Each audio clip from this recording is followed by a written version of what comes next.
প্রিয় বন্ধুরা, প্রীতি, সালাম এবং শুভেচ্ছা নেবেন। অবশেষে তাইজুল কোর্টের সাজানো রায়টা পাঠ করা হলো, বিচারপতিদের দিয়ে পাঠ করানো হলো। এই রায়টা কি হবে এটা আমরা আগের থেকেই জানতাম।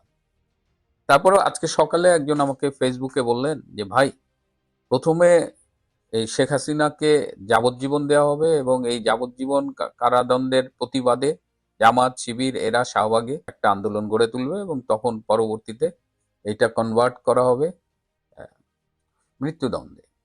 আমি বলেছিলাম যে ভাই, এত নাটক করার সময় তো তাদের হাতে নাই। এই যে নাটক, মানে কোথায় কার বিদায় ঘন্টা বাজছে, কার কাউন্টডাউন শুরু হয়ে গেছে, এটা আমরা যতটুকু জানি বা না জানি, এটা ডক্টর ইউনূস খুব ভালো করেই জানে। তাইজুল ছাত্র জীবনে যারে বলা হতো যে উঠতে ভুল বসতে ভুল শিবিরের তাইজুল, সেই তাইজুল আজকে এই আইসিটিতে যেটা কাজটা করলো, এটার কনসিকুয়েন্স আপনারা খুব তাড়াতাড়ি পাবেন। আজকে সেটা নিয়ে বিস্তারিত কথা বলবো না। শুরুতে হলো একটা মামলা, একটা অবৈধ কোর্ট। এই কোর্টটা করা হয়েছিল 1971 সালে যুদ্ধ অপরাধ, মানবতা বিরোধী অপরাধ, এইসব যে মুক্তিযুদ্ধে এইসব অপরাধ সংগঠিত হয়েছিল তার বিচারের জন্য। সেটাকে একটা অবৈধ অধ্যাদেশের মাধ্যমে এই জুলাই আগস্টের যে জঙ্গি অভ্যুত্থান, সেখানকার বিভিন্ন কাল্পনিক বানোয়াট অভিযোগ এনে, মানে পুরো বিষয়টা ইল্লিগাল। আমি ইল্লিগাল বলছি তা না।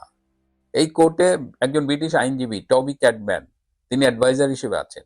টবি ক্যাটম্যান নিজেই বলেছিলেন যে শেখ হাসিনার বিচার আমরা আন্তর্জাতিক অপরাধ আদালতে করি, সেটা নেদারল্যান্ডসের হেইগে।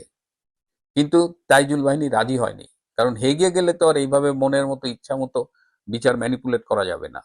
তাইজুল বাহিনী সমস্ত আইনের প্রতি বৃদ্ধাঙ্গুলি দেখিয়ে এই আইসিটিতে অবৈধভাবে এই মামলাটার বিচার করেছে। এই মামলার এতগুলো অসঙ্গতি, প্রথমত তো এই কোর্ট অবৈধ, দে হ্যাভ নো রাইটস। এই এই অপরাধ যারা যেগুলো দাবি করছে এটা বিচার করার জন্য এই আদালতটা অ্যাপ্রোপ্রিয়েট আদালত না, তারা নর্মাল আদালতে যাইতো। তো এটা প্রথমেই মানে বাতিল হয়ে যায়, তারপরে আসলে আর কোনো আলোচনার দরকার হয় না। তারপরেও কিছু বিষয় আমি একটু আলোচনা করতে চাই। এইখানে এই তাইজুলটা কে?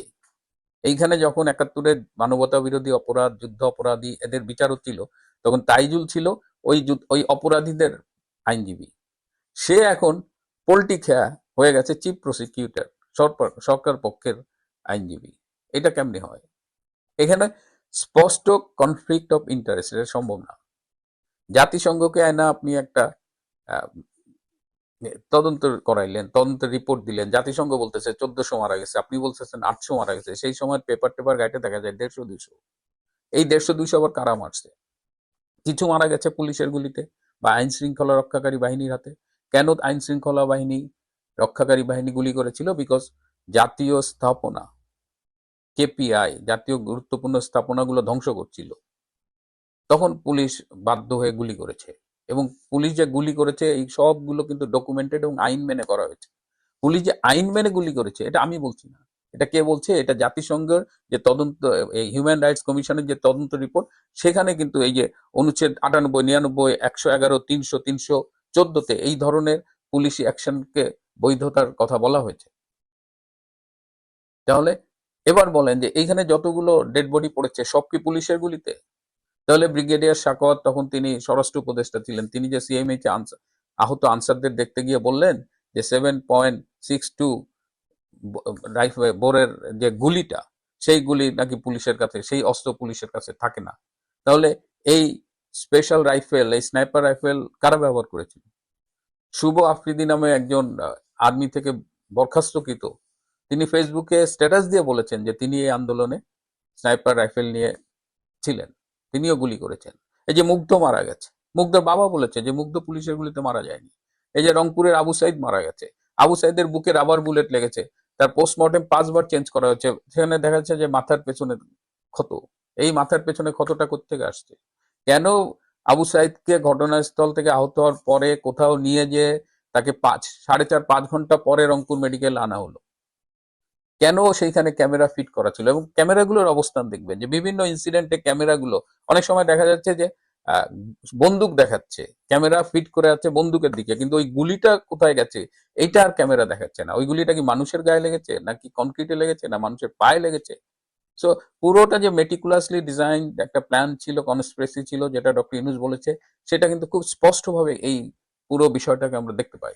আরো অনেক অনেক ফার্স এখানে একজন আইনজীবী দিছে, রাষ্ট্রপক্ষ থেকে শেখ হাসিনাকে ডিফেন্ড করার জন্য একজন আইনজীবী দিছে, মোহাম্মদ আমির হোসেন। ক্যামেরা অন ছিল, তিনি বিচারপতিদের সাথে কথা বলছেন, তিনি হাসতেছেন। এই যে দেখেন, আমি ভিডিওটা রেখে দিছি। আপনি এখানে সুন্দর কিছু কথা বলেন, মিডিয়ার সামনে সুন্দর কথা বলেন, বিচার তো কিছুই এখনো তো কোনো পর্যায়ে নেই। আপনি যেও কথা বলেন আপনার আসামকে খারাপ না, খালাস পাবে তারপরে আমি বলছি যে আমি বিশ্বাস করি যখন সাংবাদিকরা প্রশ্ন করে আমাকে যে আপনার আসামি খালাস পাবে কিনা, আমি বলেছি আমি বিশ্বাস করি যে আমার দৃঢ় বিশ্বাস যে আমার আসামি খালাস পাবে। সেটা তো বলতেই পারি আমি, আমার বিশ্বাস, আমার চেষ্টা, সে জায়গাটা আমি বলতেই পারি। যদি ভুল হয় আমার আদালত আমাকে সংশোধন করবেন। না, ভালো কথা। তাছাড়া আমার না বলে উপায় কি? আমি যদি বলি আমার আসামি খালাস পাবে না, তাহলে তো মানে জাতি এবং মাননীয় আদালত লর্ডশিপও বলবেন যে কেমন লয়ার আমি স্টেট ডিফেন্সে নিয়োগ দিয়েছি যে আসামির ফাঁসি চাই। তাহলে তো এটা আরো খারাপ, আপনার জন্য খারাপ, আমার জন্য খারাপ। এই জন্য তো প্রথমে রিমুভ করতে গেছে। তো এই হলো বিচারপতি, চিফ প্রসিকিউটর, এমনকি আসামি পক্ষের আইনজীবীটাও এই নাটকে স্ক্রিপ্ট পাঠ করে গেছে। আমি তো ডাক্তার, আমি একটা জিনিস খুব কানে লেগেছে, যেমন বলছে শেখ হাসিনা নাকি জুলাইয়ের সেই জঙ্গি অভ্যুত্থানে আহতদের নাকি চিকিৎসা বাধাগ্রস্ত করেছিলেন। তিনি নাকি বলেছিলেন যে নো ট্রিটমেন্ট নো রিলিজ, কাউকে কোনো চিকিৎসা দেওয়া যাবে না, কাউকে এভাবে ফালায় রাখবা, রিলিজ করা যাবে না। তাহলে এই ভিডিওটা দেখেন তো। সাম্প্রতিক সহিংসতা আহত হয়ে অর্থোপেডিক হাসপাতাল ও পুনর্বাসন প্রতিষ্ঠান নিটোরে চিকিৎসা নেন 272 জন। এর মধ্যে এখনো ভর্তি গুরুতর 76 জন। তাদের অনেকেরই রয়েছে অঙ্গহানির শঙ্কা।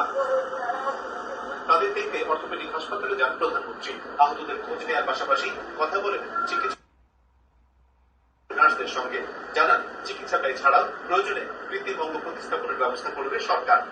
আজকে চিকিৎসার জন্য যারা লাগবে আমরা করে দেবো, করে দিচ্ছি।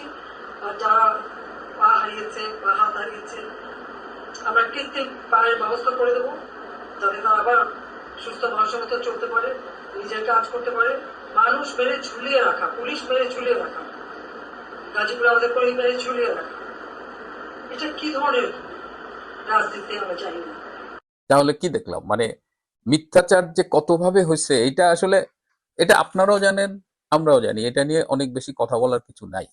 এই এই যে ক্যাঙ্গারু কোর্টে এরকম একটা ক্যামেরা ট্রায়াল হয়েছে এবং সেটা দেখেন ধর্মের কল বাতাসে নড়ে, নইলে এই আমির হোসেন যে বিচারপতিদের সাথে হাসা হাসা কথা বলতেছে, সেটা আমরা কিভাবে পেলাম? কারা এই আন্দোলনে অংশগ্রহণ করেছিল ছাত্র জনতার নামে?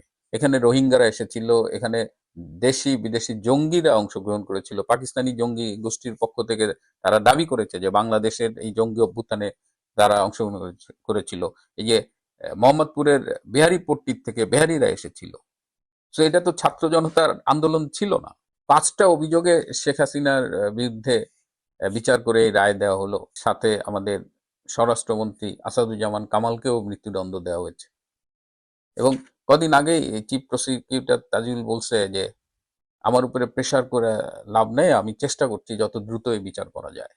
মানে একে তো প্রহসনের বিচার, সেটা আবার স্পিড। আমি ওই যে প্রথমেই বলেছি তাদের হাতে খুব সময় কম, তারা মনে করছে যে এইভাবে একটা বিচার করলে বোধহয়, আমি জানি না what they will achieve from ইট।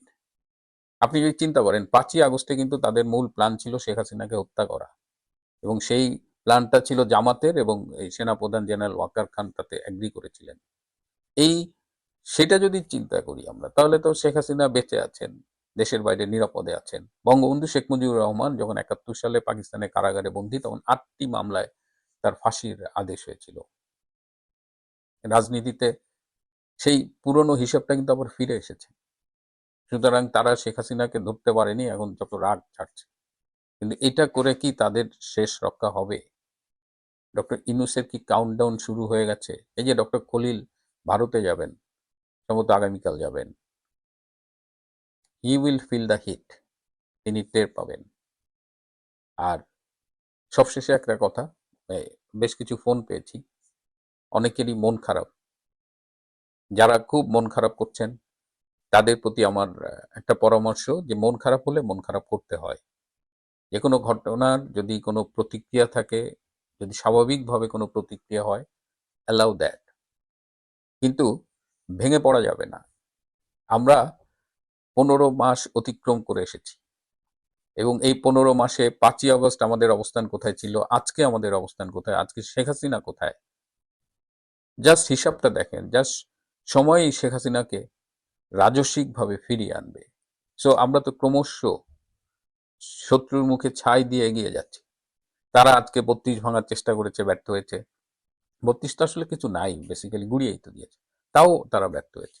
এই কোর্টের একটা রায় দিয়ে তারা সাময়িক উল্লাস করবে, তারা তাদের অক্ষমতাগুলো ঢেকে তারা এই উল্লাসের মধ্য দিয়ে একটা মনস্তাত্ত্বিক চাপ আপনাদের উপরে প্রয়োগ করার চেষ্টা করবে। কিন্তু রাজনীতি, আমি আমি কিন্তু ব্যক্তিগতভাবে এই রাজনীতির এই প্রক্রিয়ার মধ্য দিয়ে গিয়ে অনেকদিন পরে মনে হচ্ছে যে আসলেই রাজনীতি করছি। তো রাজনীতিতে দুঃসময় আসে, কিন্তু এটাই শেষ না। শেখ হাসিনা অত্যন্ত শক্ত আছেন, তিনি জানতেন এই রায়টা তার কি হবে, কিন্তু তিনি ভেঙে পড়েননি। তিনি ক্রমাগত কথা বলেছেন, তিনি বিশ্বের সামনে আজকাল কথা বলছেন এবং এই যে সাজানো মামলা, এই যে ক্যাঙ্গারু কোর্টের রায়, এগুলো কোনো কিছুই থাকবে না। তাহলে এগুলো থাকবে না যে বলি কিসের ভিত্তিতে বলি? যে প্যাকেজে বাংলাদেশ আওয়ামী লীগ রাজনীতিতে ফিরবে, যে প্যাকেজে বাংলাদেশ আওয়ামী লীগ নির্বাচনে অংশগ্রহণ করবে, যে প্যাকেজে শেখ হাসিনা ফিরবে, সেই প্যাকেজেরই অংশ থাকবে এই আইসিটিতে যে অবৈধ বিচারগুলো হয়েছে সব বাতিল করে দেওয়া, এবং সেটা হবেই। আমার এই কথাটা আপনারা নোট ডাউন করে রাখেন। প্রিয় বন্ধুরা, আজ এ পর্যন্তই। যুদ্ধের মাঠে আছি। ভালো থাকবেন, সুস্থ থাকবেন, তার চেয়েও জরুরি হলো নিরাপদে থাকবেন। সবাইকে অনেক ধন্যবাদ। আশা করি বিষয়টি বুঝতে পেরেছেন। এ নিয়ে আপনার গুরুত্বপূর্ণ মন্তব্যটি অবশ্যই কমেন্ট বক্সে জানিয়ে দিবেন। ধন্যবাদ।